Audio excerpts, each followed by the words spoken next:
Hello friends, welcome back to the new video. तो आज हम लोग जीएफआर के चैप्टर नंबर 2 पर ध्यान देंगे। जीएफआर का चैप्टर नंबर 2 है general system of financial management. तो मैं रिक्वेस्ट करूंगा कि आप जीएफआर अपने हाथ में रखें, या तो ये बुक रख सकते हैं या जो अपडेटेड जीएफआर की जो नई आई है अभी, जो मैंने पिछले वीडियो में बताया था, वो आप कॉपी भी आप रख सकते हो। तो चैप्टर नंबर 2 शुरू होती है रूल नंबर 7 से। इससे पहले हमने चैप्टर नंबर 1 देख लिया था, तो बहुत लंबी वीडियो थी और मुझे लगता है कि आप क्लियरली आपको मैसेज पहुंच गया हो कि वो चैप्टर किस बारे में है। क्योंकि थोड़ा सेटअप मेरे चैनल देख रहे हो आपकी, मेरे चैनल ग्रो नहीं हो रही है। बस मुझे अच्छा लगता है कि मैं जब पढ़ रहा हूँ या मैं जो जानता हूँ वो मैं एक बार आपसे बातचीत करूँ, आपको भी समझाऊँ। इसलिए मैं वीडियो के माध्यम से इसको आपको अपलोड करके दे रहा हूँ। अगर आपको अच्छा लगता है, आप चाहते हो कि मैं ग्रो करूं, तो प्लीज़ मेरे चैनल को शेयर करें, सब्सक्राइब करें। कुछ पैसे वैसे आ जाएं भाई, पैसे वैसे आ जाएं तो कुछ फ़ोन चेंज हो तो कुछ अच्छी वीडियोस बनाएं, अच्छी कंटेंट लाएं, ठीक है। फ़िलहाल वीडियोस ऐसे इंटरेक्टिव रहेंगी। कुछ सजेशन चाहिए होगी, कुछ आपके क्वेश्चंस वगैरह होंगे तो आप मुझे कमेंट बॉक्स में पूछ सकते हैं। तो रेडी हो जाएं किताब लेकर। याद रखें, मेरे वो वीडियोज़ कोई भी अगर असिस्टेंट रजिस्ट्रार या किसी भी एडमिनिस्ट्रेटिव पोस्ट में अप्लाई करना अगर कोई चाह रहे हैं और उन्हें इस्टेब्लिशमेंट के बारे में जानना है, जीएफआर, सीसीएस रूल्स, सारे CCS rules, FR, SR, GFR, manual on procurement, ये सब के बारे में अगर किसी को जानकारी जाननी है या पढ़ना है तो आप बिंदास मेरे चैनल पर आ जाएं। आप पुराने के वीडियोस भी देख सकते हैं। मैंने एलटीसी के कॉन्सेप्ट, लीव के कॉन्सेप्ट पूरे क्लियर किए। तो शुरू करते हैं, क्योंकि 2 मिनट ऐसे ही हमने वेस्ट कर दिया। अब चैप्टर नंबर 2 शुरू होता है रूल नंबर 7 से। रूल नंबर 7 क्या बोलता है? All money received by on or behalf of the government either as dues of the government or for deposit, remittance or otherwise shall be brought into government account without delay in accordance with such general or specific rules as may be issued under Article 150 and 283(1) of the Constitution। यहाँ पर क्या बोल रहा है कि government के पास अगर कोई भी पैसा प्राप्त होता है, ठीक है, किसी भी तरीके से, जैसे रेमिटेंस से आता है, जैसे जो बाहर विदेश में रहते हैं वो हमारे देश में पैसा हमें भेजते हैं, या किसी भी तरीके से कोई डिपॉजिट है जो या तो गवर्नमेंट एम्प्लॉई जमा कर रहा हो, ठीक है, यानी किसी भी तरीके से अगर गवर्नमेंट के पास पैसा आ रहा है, गवर्नमेंट जैसे बैंक्स में, बैंक्स को तो नहीं बोल सकते, कहीं फैक्ट्रीज वगैरह में, किसी भी तरीके से अगर वो गवर्नमेंट का पैसा है, तो जैसे ही आपको वो पैसा प्राप्त होता है तो आपको तुरंत उसको गवर्नमेंट अकाउंट में विदाउट डिले जमा करना है। इसके पूरे नियम प्रक्रिया जो है वो आर्टिकल 150 और आर्टिकल 283(1) ऑफ द कॉन्स्टिट्यूशन, इसमें इसकी सारी प्रक्रियाएँ जो है वो निर्धारित है। अब आते हैं रूल नंबर 8 में। तो रूल नंबर 8 में सब रूल 1 क्या बोलता है? उसमें भी 1 है। तो रूल नंबर 8 सब रूल 1, उसके अंदर का रूल 1 क्या कहता है? Under article 284 of the constitution, all money received by or deposit with any officer employed in connection with the affairs of union in his capacity as such other than revenue from public money raised or received by government shall be paid into public account। अब इसमें इस rule में क्या बोलता है कि article 284 के तहत बोला गया है कि कोई भी पैसा अगर एक गवर्नमेंट ऑफिसर को मिलता है या डिपॉजिट किया जाता है, यानी गवर्नमेंट के खाते में डिपॉजिट किया जाता है, ठीक है, उसमें किस चीज़ को छोड़कर कोई भी अगर पैसा रेस किया गया है, कोई पैसा कहीं से गवर्नमेंट ने किसी स्कीम के तहत या बॉन्ड्स बेचकर या कुछ भी तरह के अगर वो पैसा कुछ रेस किया है, पैसा लोगों से मांगा है, उन सब चीज़ों को छोड़ दें तो जो पैसा सरकार के पास जमा होता है उसको आपको तुरंत क्या करना है? पब्लिक अकाउंट में पे करना है। हमने 3 अकाउंट्स पढ़े थे ना, कंसोलिडेटेड, कंटीजेंसी और पब्लिक अकाउंट। तो ये पब्लिक अकाउंट में ये सब पैसे जमा होंगे। अब रूल नंबर 2 में क्या है? उसी के all money received by and deposit with the supreme court of India or with any other court other than high court within a union territory shall also be dealt with in accordance with clause 1 of sub rule 1। अच्छा, दूसरा rule क्या बोल रहा है? अगर supreme court में कोई भी पैसा जमा होता है या किसी भी दूसरे कोर्ट में जमा होता है जिसमें यूनियन टेरिटरी के हाई कोर्ट्स नहीं हैं, जैसे मान लीजिए दिल्ली एक यूनियन टेरिटरी है तो उसके हाई कोर्ट्स नहीं हैं, तो अगर उनके हाई कोर्ट्स को छोड़ दिया जाए तो कोई भी पैसा सुप्रीम कोर्ट में या किसी अन्य राज्यों के हाई कोर्ट्स में अगर जमा होता है तो उस पर भी वही नियम लागू होगा जो हमने इससे पहले वाले रूल्स में देखा, यानी आर्टिकल 284 के तहत जो भी पैसा आपको सरकार को डिपॉजिट करना है फ़ाइन के तौर पर, जुर्माने के तौर पर, बेल की राशि हो गई, तो ये सब आपको डायरेक्ट क्या करना है, पब्लिक अकाउंट में जमा करना है। अब हम लोग आते हैं, अब हमने अभी कंफ्यूज मत होइए, हमने अभी देखा रूल 8 का सब रूल 1 के सब रूल 1 और 2 को। अब हम लोग आते हैं रूल 8 के सब रूल 2 में। इसमें क्या लिखा है, the head of the account in which such money shall be credited and the withdrawal of money therefrom shall be governed by relevant provision of government accounting rules 1990 and the central government accounts receipt and payment rule और such other general or special address। हाँ, अब बोल रहा है कि जो पैसा deposit हुआ, हमने इससे पहले जो पैसा डिपॉजिट किया गवर्नमेंट अकाउंट्स में, पब्लिक अकाउंट में डिपॉजिट हुआ, तो उसमें पैसा जमा करना और उसमें पैसा निकालने के लिए तो जो हेड ऑफ़ द अकाउंट जो ये सब करेगा, वो पैसा डिपॉजिट करेगा और पैसा विड्रॉ करेगा, उसके लिए नियमावली कौन सी नियमावली काम करेगी, तो उससे लिए पहले से गवर्नमेंट अकाउंटिंग रूल्स 1990 और central government accounting receipts and payment rule 1983, ये 2 रूल के तहत वो होगा, या तो कोई और भी अगर मान लीजिए सरकार कोई अलग से कोई ऑर्डर निकाल के आती है तो उसके तहत भी किया जा सकता है। ठीक है, अब आते हैं हम लोग सीधे रूल 9 में। रूल 9 क्या बोलता है, it is the duty of the department of the central government concern to ensure that the receipt and dues of the government are correctly and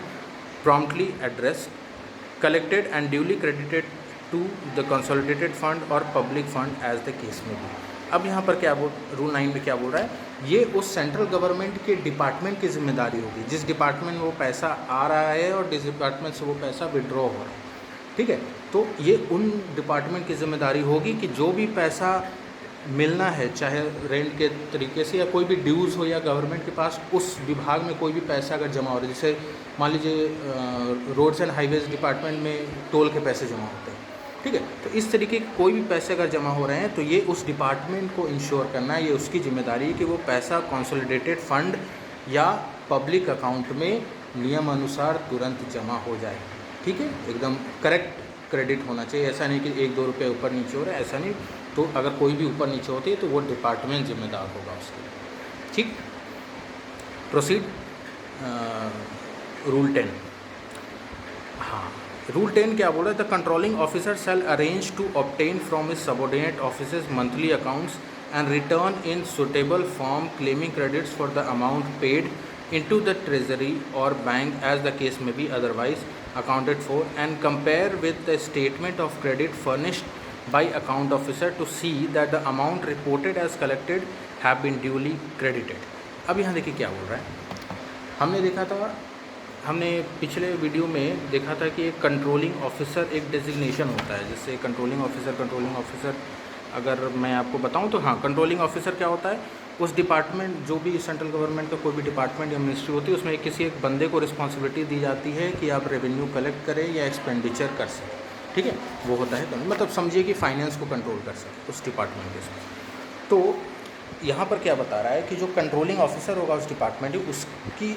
जिम्मेदारी होगी कि वो अपने सबऑर्डिनेट ऑफिसर से जो उनके अंतर्गत काम कर रहे हैं, उनके अधीन काम कर रहे हैं, उनसे वो हर महीने क्या करे, स्टेटमेंट ले कि आपने कितना पैसा ट्रेजरी में जमा किया,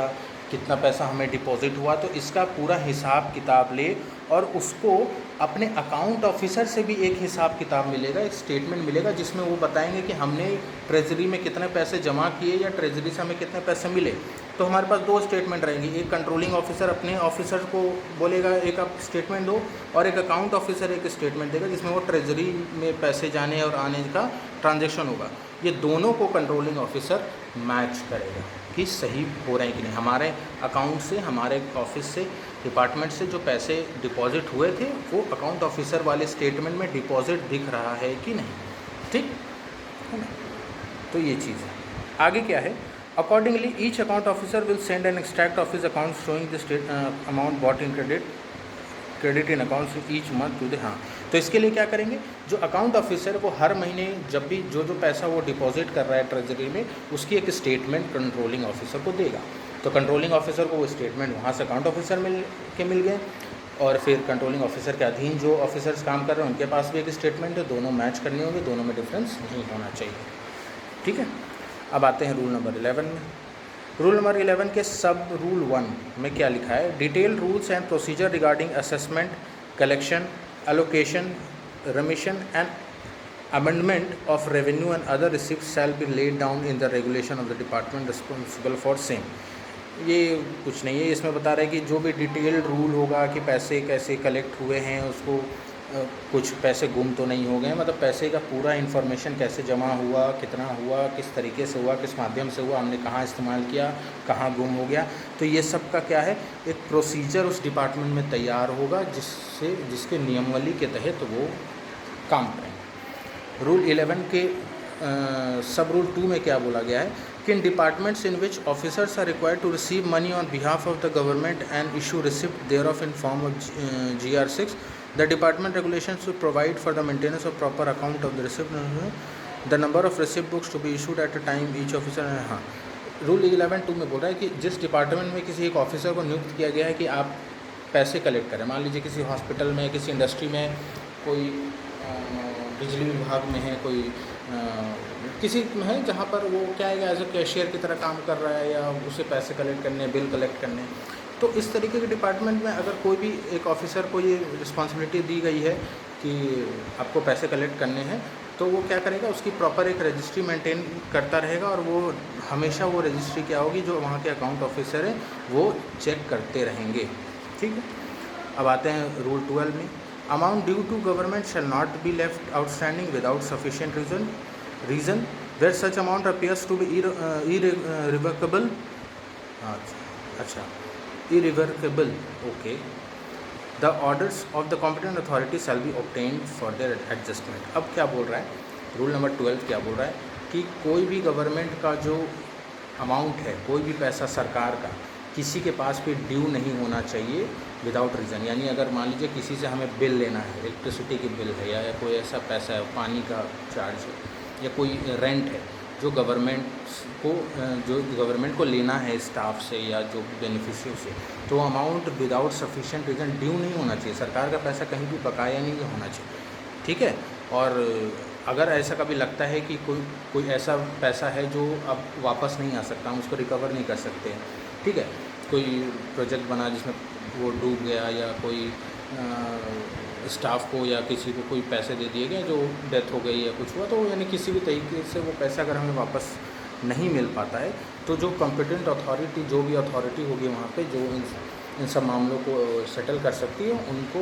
ये चीज़ बताना है ताकि वो क्या करे, वो उसका जल्द से जल्द उसकी एडजस्टमेंट के लिए प्रोसेस कर सके। रूल 13 में आते हैं। Unless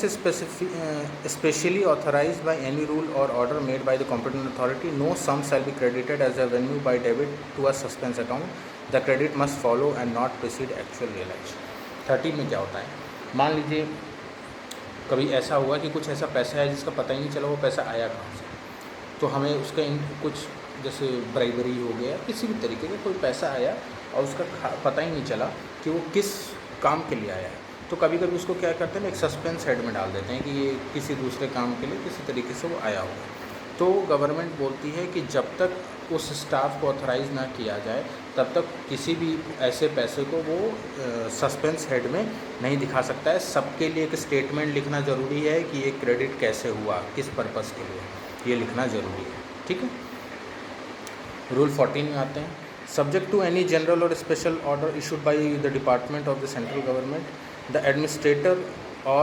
a head of department responsible for collection of revenue shall keep the finance ministry fully informed of the progress of collection of revenue under his control and of all important variations of such collection as compared with the budget estimate। हाँ, तो rule 14 में क्या लिख रहा है कि जो मतलब गवर्नमेंट के कोई भी ऑर्डर्स हैं जो भी हैं, पर अगर कोई एडमिनिस्ट्रेटर या हेड, उस डिपार्टमेंट का हेड जिसको ये जिम्मेदारी दी गई है कि आप पैसे कलेक्ट करिए, कहीं से प्रॉपर किसी गवर्नमेंट को कोई इनकम हो रही है तो वो सब कलेक्ट करने को बोला जा रहा है, तो वो क्या करेगा, फाइनेंस मिनिस्ट्री को हमेशा अप टू डेट करता रहेगा हर महीने हर दिन कि हाँ हमें इतना इतना पैसा मिल रहा है। और अगर मान लीजिए कुछ महीने महीने में वेरिएशन भी हो रही है, जैसे पिछले साल इनकम बहुत ज़्यादा हुई गवर्नमेंट को, इस बार इनकम नहीं हुई है या बहुत कम हुई है या बहुत ज़्यादा हो गई है, तो अगर ऐसा वेरिएशन है तब भी वो क्या करेगा, फाइनेंस मिनिस्ट्री को इन्वॉल्व करेगा, उनको इन्फॉर्म करते रहेगा कि हमारे जो बजट एस्टिमेट था हम इस तरीके का हमने सोच के रखा था कि इससे हमें इतने प्रॉफिट होंगे, पर अभी क्या हो रहा है कि 2 महीने से कलेक्शन कम आ रही है। ठीक है, तो ये सब चीज़ों का इन्फॉर्मेशन वो देता रहेगा। तो अभी